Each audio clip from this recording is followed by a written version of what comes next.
liberales consideraban que era más factible hacer una copia de dogmas y directrices hacia otros países. También tenemos que esta crisis provocó que los países latinoamericanos no se presenten al Consenso de Washington. Y también se menciona que las universidades e institutos no han ejercido liderazgo ni han sido protagonistas en temas de política económica. También se sabe que las universidades y la educación superior están ligadas a un modelo de sociedad que busca construir un Estado y transformarlo. También la importancia de la universidad, otro punto, el más importante que se podría mencionar, es la importancia de la universidad en la lucha contra el neoliberalismo. Como ya hemos visto en clases pasadas, se mencionó también que antes de que las universidades se dedicaban más bien a criticar al gobierno y por eso estas se cerraban. Entonces, eso fue cambiando y por eso el presidente menciona que con el auge del neoliberalismo se buscan unas condiciones ideales para que las universidades tengan un rol fundamental en los grandes adelantos de materia de ciencia y tecnología. También se menciona en ese discurso que se crean varios ministerios, como son los de producción, desarrollo social, para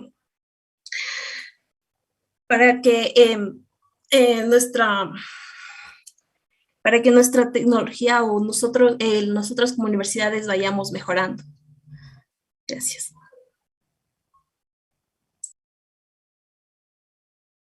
Bueno,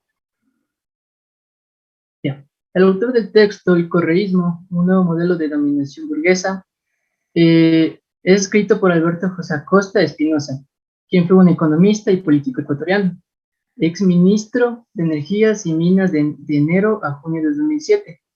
También fue expresidente de la Asamblea Nacional Constituyente desde el noviembre de 2007 a junio de 2008. Fue uno de los principales ideólogos de la Revolución Ciudadana y uno de los redactores del plan de gobierno del Partido Alianza País, que posteriormente tomaría una postura crítica en contra del gobierno del expresidente Rafael Correa. También fue ex candidato a la presidencia de la República para las elecciones de 2013 por el Partido de Unidad Plurinacional de las Izquierdas. Autor de múltiples libros colectivos e individuales y actualmente profesor e investigador de la Facultad Latinoamericana de Ciencias Sociales, conocida como FLACSO.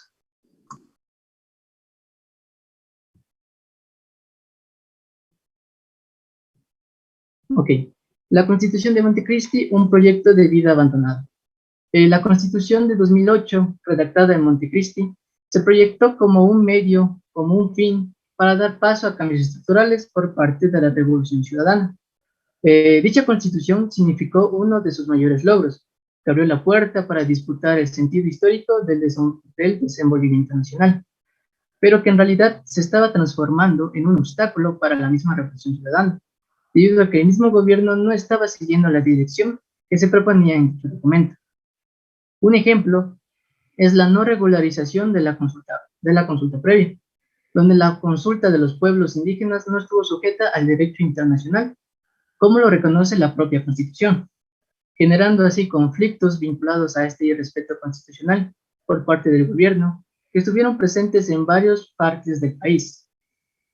Otra de las características del gobierno de Rafael Correa fue que se centró en el poder ejecutivo, que influía directa o indirectamente en las otras funciones del Estado. Una manipulación que fue tolerada por los mismos miembros de estas diversas funciones, como la legislativa, el poder electoral y la misma participación ciudadana, formándose así un ambiente donde no existía el debate y menos aún las discrepancias. La negación del Estado plurinacional.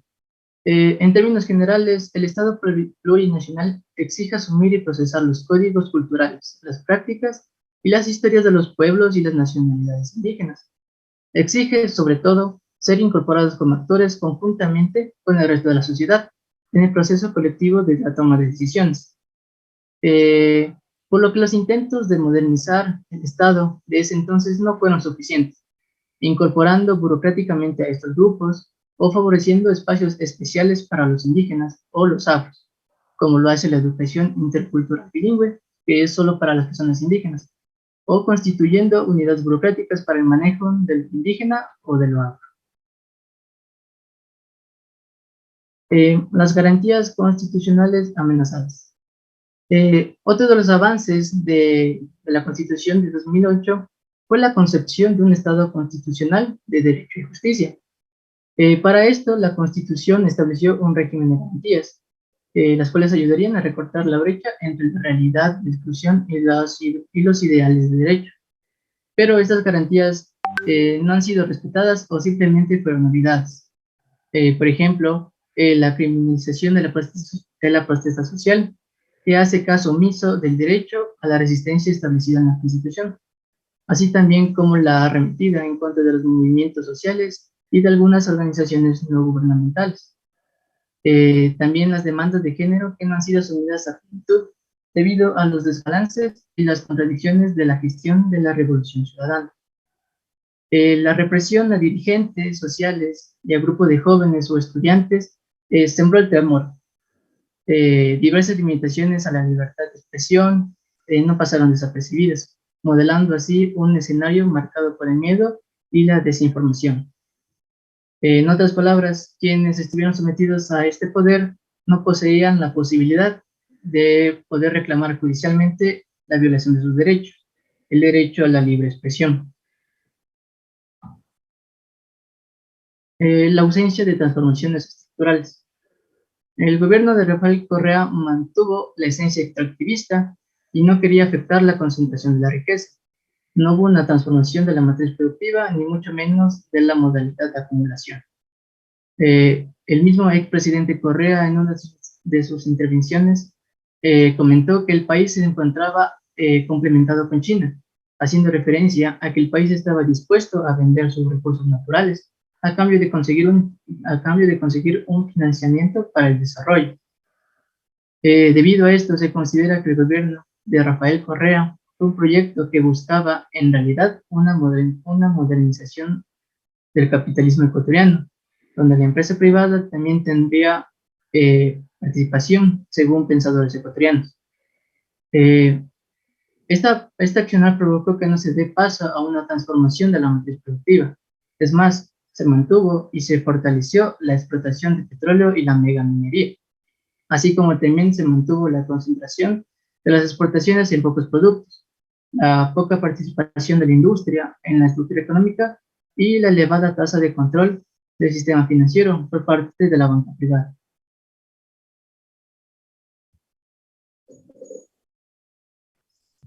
Redistribución de la renta petrolera, no de la riqueza.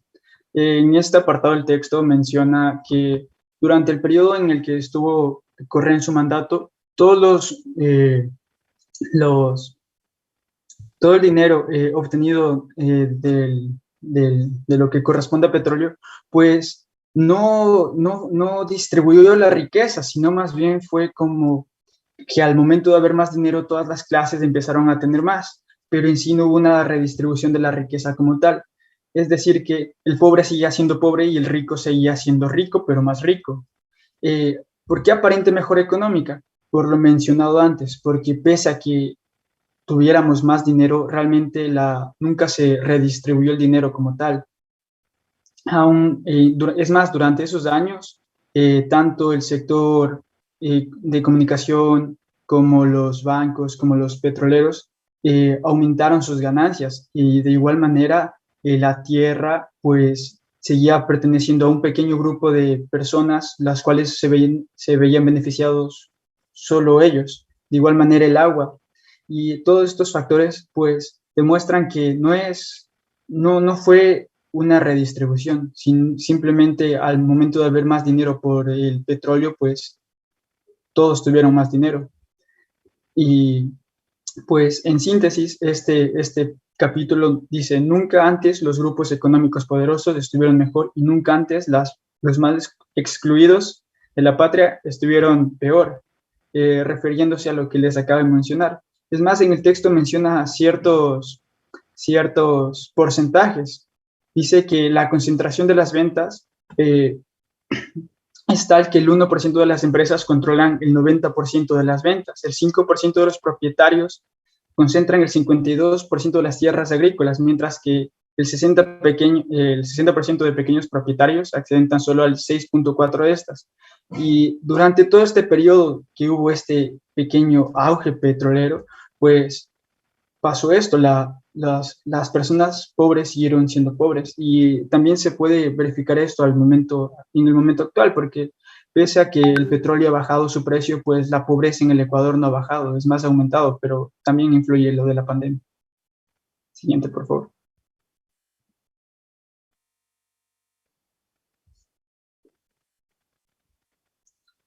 Los derechos de la naturaleza son un hito marginalizado. Dentro de tantos países que hay en el mundo, el Ecuador es uno de los pocos que tiene o da derechos a la naturaleza. Al momento de hacerlo, pues, la naturaleza pasa de ser objeto a sujeto de derecho y como tal debería respetarse.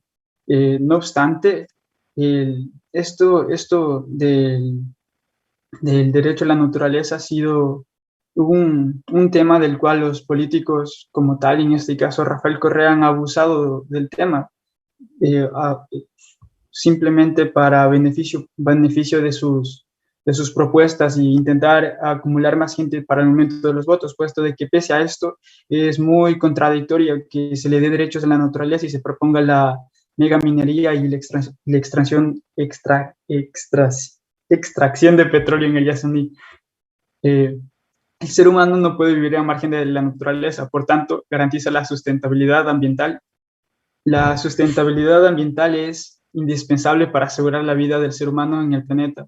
Es lo que propone el derecho a la naturaleza, que obtengamos sus recursos, pero de igual manera protegerla e intentar que esos recursos también perduren para las siguientes generaciones y no simplemente tener ese pensamiento de producir, producir, producir, producir.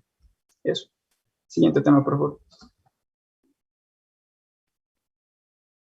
El buen vivir, ninguna alternativa al desarrollo.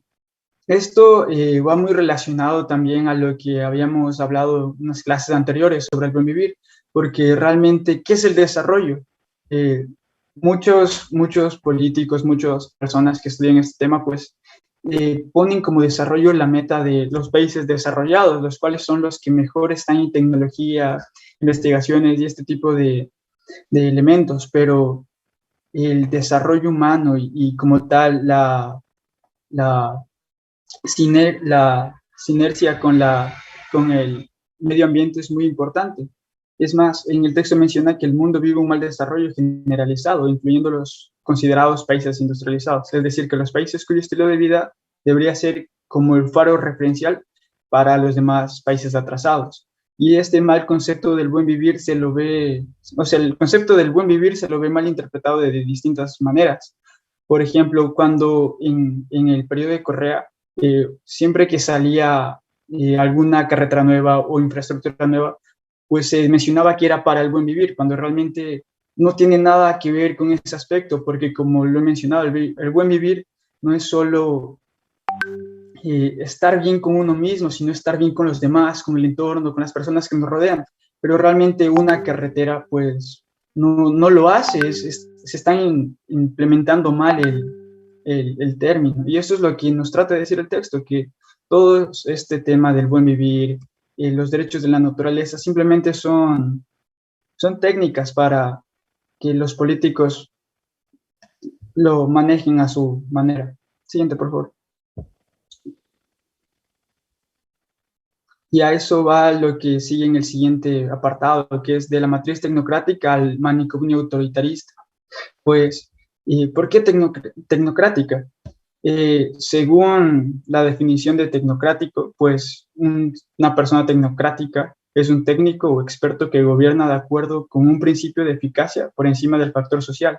A esto se lo va más también referente a los políticos, a los líderes, puesto de que necesitan ser personas con bastantes técnicas y sabiduría para poder gobernar bien. Y me gustó poner esta imagen porque realmente es lo que nos trata de decir el texto, pues. Durante el gobierno de Correa, pues Correa también se caracterizó mucho por sus enfrentamientos cuando las personas estaban en contra de él o tenían un pensamiento distinto a él. Y usaba el tema del buen vivir, el tema de los derechos de la naturaleza, los moldeaba a su favor. Realmente nunca se pudo saber con exactitud que era tampoco el socialismo del siglo XXI, puesto que en muchas partes se decía que el socialismo del siglo XXI tenía un enfoque más de derecha y por otro lado se decía que tenía un enfoque más de izquierda. Y cuando se le preguntaba esto al expresidente, pues él siempre era ambiguo con su respuesta. Él lo modificaba a su conveniencia. Por eso es que en el texto también se menciona que el buen vivir depende de la burocracia del Estado, en la cual interviene Correa y copia lo que se le apetece en las grandes potencias mundiales, creando un jaguar desdentado. ¿Por qué un jaguar desdentado? Un jaguar desdentado porque pese a que las ideas de Correa eran buenas en ciertos momentos, pues no se daba los recursos necesarios o lo demás para seguir desarrollándose. Ejemplo de esto es la Universidad de Yachay, la Universidad del Conocimiento, es puesto que se implementaron grandes carreras, pero no se dio lugar para que las personas se desarrollen más. Y bueno, el concepto clave como izquierda de la revolución, el summa causae y los derechos de la naturaleza forman parte de un nuevo glosario que se ajusta a las conveniencias del momento. Es lo que había mencionado, que Correa usaba estos términos para su beneficio. Todo esto, todo o casi todo se justifica por el proceso, aunque esto no sea para nada revolucionario. Todo lo que sucedía durante el gobierno de Correa era parte del proceso. De eso más o menos habla este apartado. Siguiente, gracias. Ya, el texto El neoliberalismo en Ecuador fue escrito por Juan José Paz y Miño Cepeda. Chicos, vamos 20 minutos ya, dos más para cerrar. Es un ecuatoriano doctor en Historia Contemporánea por la Universidad de Santiago de Compostela. Internacionalmente está considerado como uno de los mentores centrales y especialista en la historia inmediata. Siguiente. El neoliberalismo en Ecuador. Hasta la década de 1960, Ecuador era un país atrasado con predominio de estructuras precapitalistas. En 1982, la crisis de la deuda externa, la llegada de los empresarios al poder, la presión por las medidas aperturistas del FMI y el gobierno neoliberal de Ronald Reagan cambió la economía en el Ecuador. Desde ahí los gobiernos se han basado, hasta 2006, se han basado en políticas económicas vinculadas en el neoliberalismo. Y en 1998 se contó con una nueva constitución que consagró el neoliberalismo. Siguiente. Con la llegada de Rafael Correa en 2007, esto cambió, también con la constitución del 2008, se construye una economía social basada en la Revolución Liberal Radical de 1985, la Revolución Juliana de 1925 y procesos desarrollistas. También las élites empresariales neoliberales perdieron su influencia en el poder político y Ecuador dejó de sujetarse a los condicionamientos del FMI. En 2017, Lenín Moreno restauró el neoliberalismo y vuelve la influencia y poder de las élites empresariales. También volvemos al FMI y arruina condiciones de vida y trabajo. Se desinstitucionalizó el Estado y cultivó una cultura de privilegio, que un claro ejemplo es las vacunas VIP en la pandemia. El neoliberalismo tiene como postulados un mercado libre Tiempo, de trabajo. chicos, vamos cerrando, tiempo.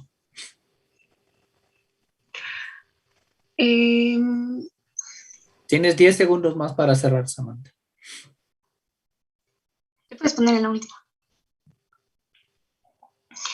Ya, el neoliberalismo en el Ecuador se basa en una desigualdad social, busca el beneficio de grupos económicos privilegiados, con gobiernos capaces de imponer la autoridad y represión, y condujo a crisis institucional y gubernamental entre 1997 y 2007. Ya. Dejemos de compartir la pantalla, por favor.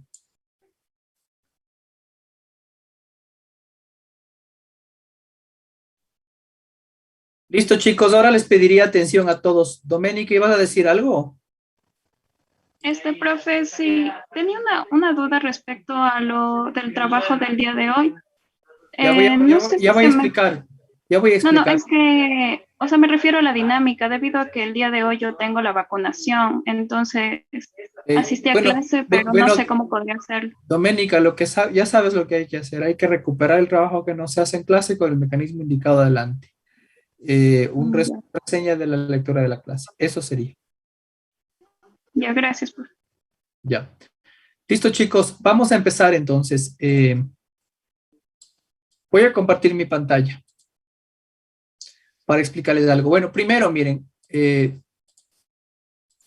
tal como está planteado en el aula en el aula virtual, ustedes pertenecen a un grupo de acuerdo a la planificación esa de las exposiciones, ¿no es cierto? Hay 13 grupos. Los grupos pares leyeron los textos a favor de Correa y los grupos impares leyeron los textos en contra de la postura de Correa. Entonces vamos a jugar en ese mismo sentido. Quienes pertenecen a grupos pares les va a tocar defender esa posición a favor de Correa y quienes pertenecen a los grupos impares van a leer los textos en contra de Correa. Los grupos pares leyeron dos textos, uno de Correa, que es un discurso de Correa en realidad, y uno de Semplades. Estos dos textos giran alrededor de dos cosas, ¿no es cierto? Toda la lógica económica del modelo de desarrollo y eso en relación con toda la reforma de la universidad y cosas por el estilo. Evidentemente no cubre todo lo que aspiraríamos porque son pocas páginas. Los textos en contra de Correa giran alrededor de dos cosas. El de Alberto Acosta, alrededor de toda la lógica económica y social, y el de Villavicencio, en contra de todo el tema de la reforma universitaria y de la ciencia y tecnología. En función de eso, ¿qué es lo que yo he planteado? Por favor, quisiera que me pongan atención todos ustedes en estas instrucciones, porque luego de ello vamos a pasar a los trabajos en grupo. Logran ver toda mi pantalla, ¿no es cierto? ¿Cuál es la idea? Miren, digo. Organizar un debate en dos grupos de acuerdo con los siguientes criterios. Número 1, ¿cuál es la tarea? Nombrar a un secretario de actas quien tomará nota de los integrantes del grupo y de los criterios respuestas de cada aspecto del debate. Este archivo será cargado a la plataforma. Vamos a hacer 4 grupos el día de hoy. Vamos a dividir el curso en 4 grupos. Cada grupo va a tener un secretario. Ese secretario va a subir al final a las 5 de la tarde un archivo en donde estén los nombres de todos los integrantes y donde estén las ideas generales del debate, de lo que ustedes hagan discutiendo y lo que digan luego cuando ya hagan el debate real. Entonces él va a tener sobre todo, él o ella va a tener esa tarea sobre todo de ir recopilando las ideas principales y lo va a enviar a las 5 de la tarde. Las ideas principales de lo que debaten preparando el texto y de ya el debate en sí mismo. 2, van a nombrar 1 o 2 personas de cada grupo quienes presentarán una introducción al tema de 3 a 5 minutos. Es decir, alguien va a decir en términos positivos, en términos negativos, lo uno o lo otro. Luego vamos a definir quién va a empezar. Al final, cuando empecemos el debate. Ustedes tienen que preparar el debate con alguien, 1 o 2 personas, que tenga un tiempo de 3 a 5 minutos para empezar con mucha fuerza, hacer una introducción de por qué el gobierno de Correa fue bueno, fue positivo en esto y lo otro, o porque el gobierno de Correa fue negativo en esto y lo otro y lo otro. Luego, cada grupo va a tener una intervención de 1 a 2 minutos máximo. Pueden ocupar máximo 2 minutos. Cuando ocupen 2 minutos, es decir, suficiente, y de ahí paso al otro grupo. Pueden ocupar menos si es que cabe. Cada grupo va a ir intercalando, ¿no es cierto?, su criterio. Entonces, el grupo a favor, supongamos que empiece el grupo a favor, hace su introducción de 3 a 5 minutos, el grupo en contra hace su introducción de 3 a 5 minutos, luego cada grupo, a favor, en contra, intercalado. Cada uno de los miembros del grupo va a hacer una intervención. Ustedes organizan el orden, ustedes organizan quién plantea cada argumento, pero van a tener 1 minuto, uno por uno, ¿no es cierto? Primero, digamos que 5 minutos cada uno, luego 1 minuto cada grupo, 1 minuto cada grupo, y esas intervenciones van a hacerlo miembros distintos del grupo, en la posibilidad de ir refutando los argumentos del otro grupo o reforzando los argumentos de su grupo. Ojo, la idea es que hagan argumentos, no juicios de valor. Un argumento no es que a mí me parece esto, me cae mal o lo que sea, sino por qué ustedes consideran que eso fue positivo o que eso fue negativo. Luego al final van a nombrar también una o dos personas para cierre y conclusiones. Yo voy a decir, chicos, ya vamos a cerrar, entonces ahí ustedes, quien vaya a cerrar, va a intentar, digamos, hacer una recopilación, un resumen o una idea fuerza que de alguna manera cierre ese debate. Vamos a hacer 4 grupos entonces. Atención con esto, chicos. Yo voy a abrir 4 salas. Sala 1, sala 2, sala 3 y sala 4. Los miembros del grupo 1, 3, 5 y 7, cada quien sabe a qué grupo pertenece, van a ir a la sala 1. Los del 2, 4 y 6 van a ir a la sala 2. Los del 9, 11 y 13 van a ir a la sala 3. 8, 10 y 12 van a ir a la sala 4. Entonces, cada uno, yo voy a hacer crear 4 salas, va a la sala que le corresponde. 1, 2, 3, 4, de acuerdo a esto. Esto está subido en el aula virtual y también está subido en el aula virtual un PDF con los nombres de ustedes y los grupos a los que pertenecen. Estos primeros grupos, el 1, 3, 5 y 7, van a ser, les voy a poner acá, ¿no es cierto? Bueno, esto no está allá. Van a ser el tema 1. Y los grupos de abajo van a ser el tema 2. ¿Qué es el tema 1? Quisiera que centren su debate en todo lo que es la reforma de educación superior y de ciencia, tecnología e innovación. Hay escrito algunos elementos que no son obligatorios, pero para darles algunas pistas.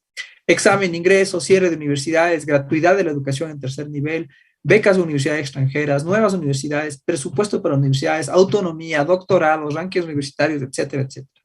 Todo lo que tiene que ver con este contexto que más o menos conoce. Y lo segundo, los grupos de acá abajo, ¿no es cierto? 9, 11, 13, 8, 10, 12, van a tomar el tema 2, la reforma económica y productiva, el buen vivir como alternativa de desarrollo, cambio de matriz productiva, cambio de matriz energética, fortalecimiento del rol del Estado en la economía, negociación de contratos petroleros, extracción de recursos naturales, derechos de la naturaleza, etcétera, etcétera. Entonces, todo lo que tenga que ver alrededor de la reforma económica y productiva y en el otro caso todo lo que tiene que ver con reforma de la educación superior y de ciencia y tecnología. ¿Queda claro, chicos? Vamos a pasar. ¿Qué tiempo vamos a tener para esto? Vamos a tener, son 2:40. La idea es que tengan más o menos 1 hora para preparar. Yo aspiraba a empezar esto 4:30.